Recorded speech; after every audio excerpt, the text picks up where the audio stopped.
বানপানীৰে তাণ্ডৱ সৃষ্টি কৰা মহাপ্ৰলয়ৰ যে ঘটনা ঘটিল, সেই ঘটনাস্থলীৰ পৰা মই তৃতীয়টো ভিডিঅ' প্ৰস্তুত কৰি উলিয়াইছোঁ।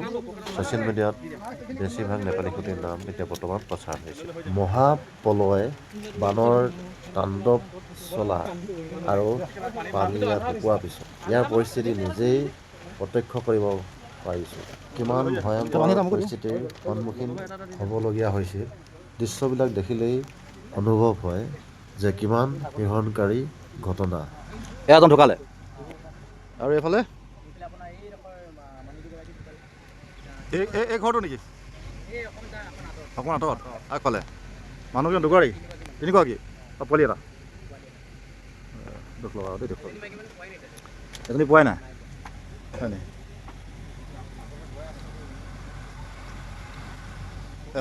দিখৌ নদীৰ পাৰত থকা যিটো নেপালী খুঁটি, নেপালী বস্তি আছিল, ইয়াৰ পৰিৱেশ আপোনালোকক দেখাইছোঁ।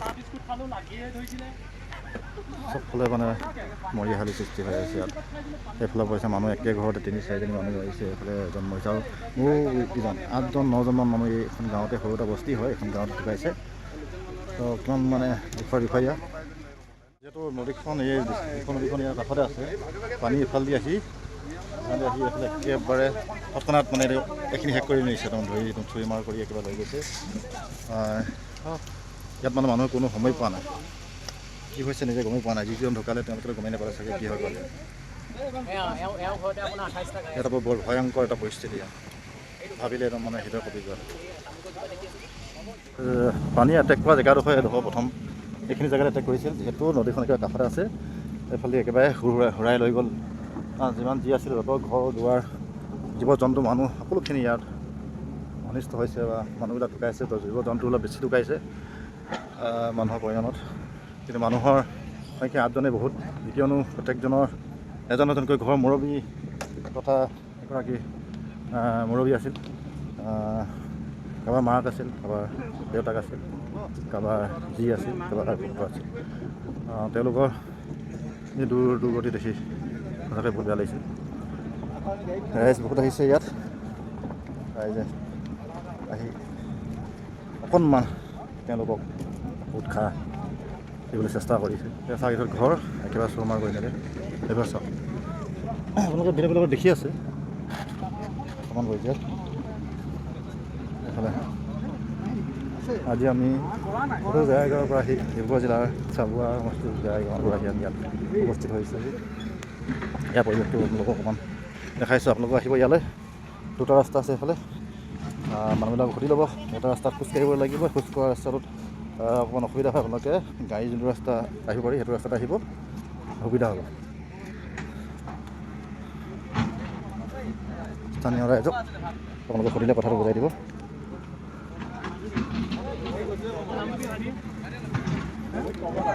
আৰু ইয়াত আমাৰ বস্তুবিলাক গোটাই আছে। আজি আমি উপস্থিত হৈছোঁহি জেগাটুকুৰা নাম আপোনাৰ ডিব্ৰুগড় নেপালী খুঁটি। আপোনালোকে দেখিছে পৰিৱেশ। এতিয়া আমি এটি ভাইটিক লগ পালোঁ। ভাইটিটোৰ নামটো হৈছে মোহিত কৰ্মকাৰ। ভাইটিটোৰ দেউতাক ঢুকালে।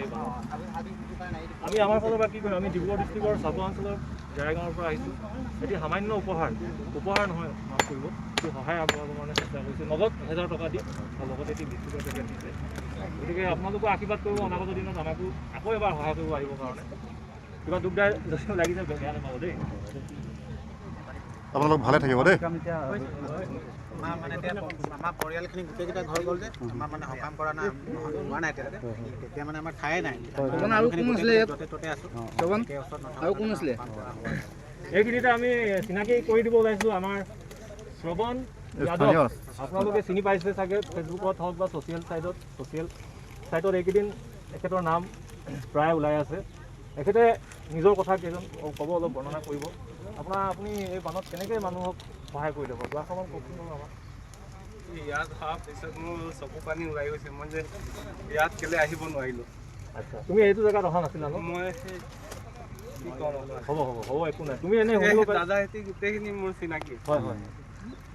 আমি ৰাতি 12টাতো আহিছোঁ। হয়, একো নাই বাৰু। তুমি বহুত মানুহ বচালা বুলি 12টাতো আহিছোঁ। আমি এই খৰিবিলাক যিটো পানীত যিটো উঠি আহিছে খৰিবিলাক সেইটো ৰাস্তা ব্লক কৰি দিছিলে আমাক ফোন কৰি আছিলে এইফালৰ পৰা একো নাই তুমি আহিব নোৱাৰিলা কাৰণে তুমি দুখিত মই গম পাইছোঁ বাৰু শ্ৰৱণেও আজিহে গম পাইছে যে ইয়াত আহি ইমান মানুহ স্থানীয় হয় কৰিছে গতিকে তেখেতে অন্যখন গাঁৱৰ ওচৰৰে কিন্তু ওপৰত অকণমান আগত তেখেতে বহুতৰ মানুহৰ জীৱন ৰক্ষা কৰিলে জীৱন ৰক্ষা কৰিছে বুলি প্ৰায় 40 জনৰ ইতিমধ্যে ছ'চিয়েল মিডিয়াত মানুহৰ জীৱন ৰক্ষা প্ৰচাৰ হৈ আছে সেয়াই শ্ৰৱণ আছিল কৰিছে বাৰু একো নাই এইবোৰ আৰু ভাগ্যৰ যিটো সময় আছিলে তেখেতো আহিব নোৱাৰে NDRF আহিব NDRF আহিব নোৱাৰে আহিব নোৱাৰে মানে হেৰি হৈছে এখেতক সহায় কৰিলোঁ আমি কৰিলে ৰাইজ কি দুখৰ পৰিৱেশ কি দুখ লগা দৃশ্য আপোনালোকে দেখিছে গতিকে আমাৰ ঘৰৰ ওচৰতে বুলি ক'ব পাৰি কাৰণ আমি ডিব্ৰুগড় ডিষ্ট্ৰিক্ট এখন শিৱসাগৰ ডিষ্ট্ৰিক্ট আমাৰ চুবুৰীয়া